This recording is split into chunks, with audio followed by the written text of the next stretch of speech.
Okay, g'day fellas. This is the job today. So basically what we have is this is a little granny flat roof and he's getting a leak from some of these areas, probably around the flues. So we're going to clean back the silicone and reseal everything, just make sure it doesn't leak. Now he's had a go at this, and the reason I'm going to show you how to do this is because I don't know, my shadow's in the way, but there's a classic of what an owner will do. Just add silicone upon silicone upon silicone to the point that there's no chance of ever finding the leak. So what we're going to show you is how to do it. If you do have a leak, the key is to strip back the silicone and then actually seal it to the metal. So let's get started. Okay, so I'm really going to focus on this joint because I can see that it's leaking right here. You can see there. It's just a bad job in general. So I'm going to go fix that. And I may hit one or two of the other little screws, such as this one here, which is, to me, still baffling why you put screws in the bottom of a box cutter. For this, I love a nice big chisel, because we've got to get all of this silicone off, and you can see how a good sharp wood chisel gets in there and really gets rid of that silicone. Okay,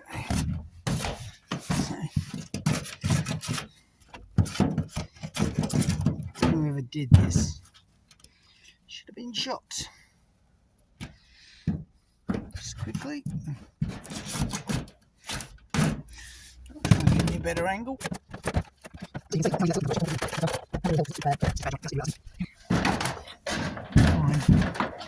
If we go down here, I'm starting to see what I mean by that.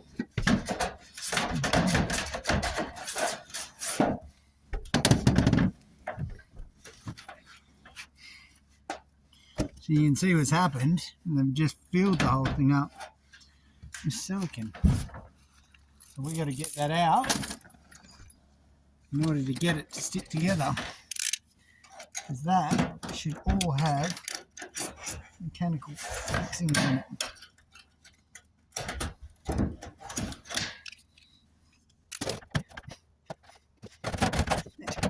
So you see what the problem is? That the original roof plumber didn't put any fixings up here, so the whole thing is just pulling apart.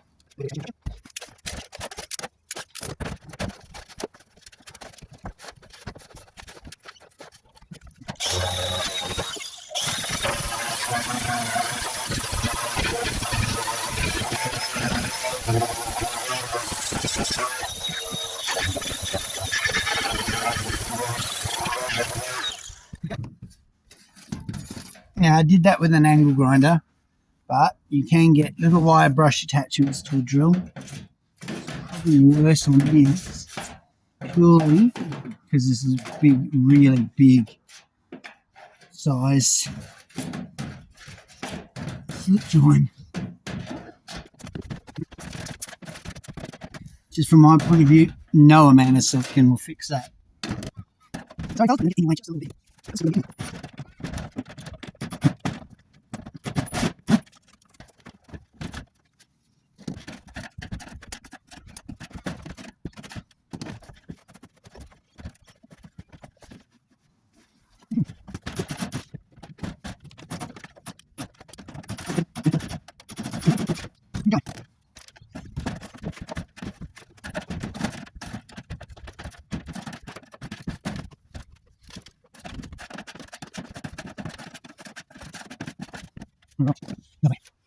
Okay, so there you go. We've cleaned him. We've really given him a good clean. And this is a classic example of nobody put any silicone in between there. So we're going to squeeze some silicone in there and behind that, if I can show it to you, and behind that gap there. And then we're going to put all fixings up here to hold it back, which should have been done in the first place. And then we're going to put an outer seal to it.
Okay, so now when we look at that, see how it doesn't all separate?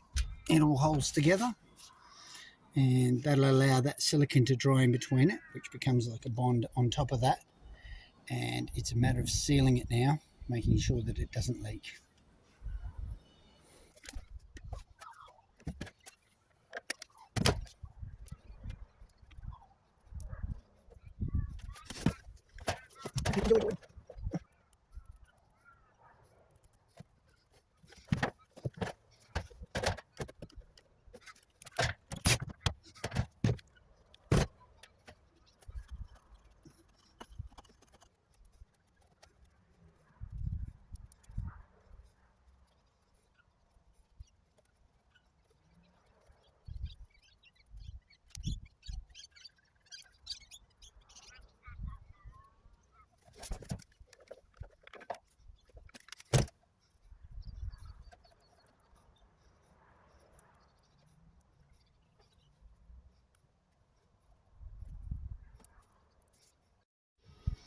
Okay, there you see it. Now I've used probably a bit more silicone than I would have normally done on that joint, mainly because I couldn't separate it and put it back together. Obviously, because then I'd have to take half the roof off. So, but it's really well sealed, and that should stop any of the leaking. We're just going to do the 2 screws down here now, and we'll move to the flue. Alright, so there are the 3 screws, and there's 2 next to it. So this section was definitely leaking, no doubt about it, 100%. So what I'm going to say to you is I'm just going to show you a little trick. If you've pulled out screws and you want them to be 100% watertight when you put them back in, just grab your silicone gun, and before you even put them in, just put a dab of silicone on it, like so. So what's going to happen is the screw will tighten on that silicone and create a seal underneath the skirt. Alright, I'll show you that. Okay, so here it is. The washer's gone on it. That was one of the problems, but we know the washer's gone. But you see that skirt? So now, when I put him in there and just tighten him up, he pulls down and creates a seal with the silicone under him, and then we'll seal on top as well. That's just a way of double ensuring that it doesn't leak. I mean, ultimately the best idea is don't put screws in the bottom of a box cutter.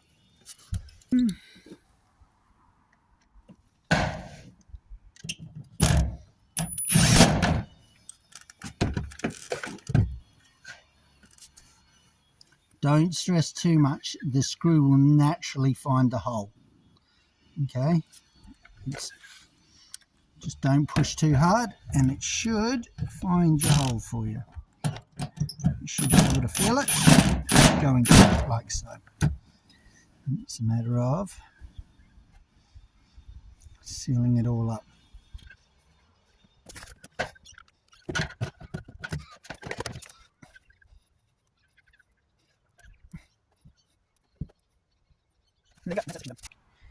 It's just make sure you clean those surfaces 100%. You can see I used a chisel and I've got a wire brush on the angle grinder. That's a bit heavy duty. I don't usually do that. Normally I just use my tech gun with a wire brush on the end for most leaks, but on this one, because it was a big one, I used that. The other thing is make sure you use roof plumber's silicone. Okay, don't use bathroom silicone or anything like that. Must use roof plumber's silicone and work it in hard.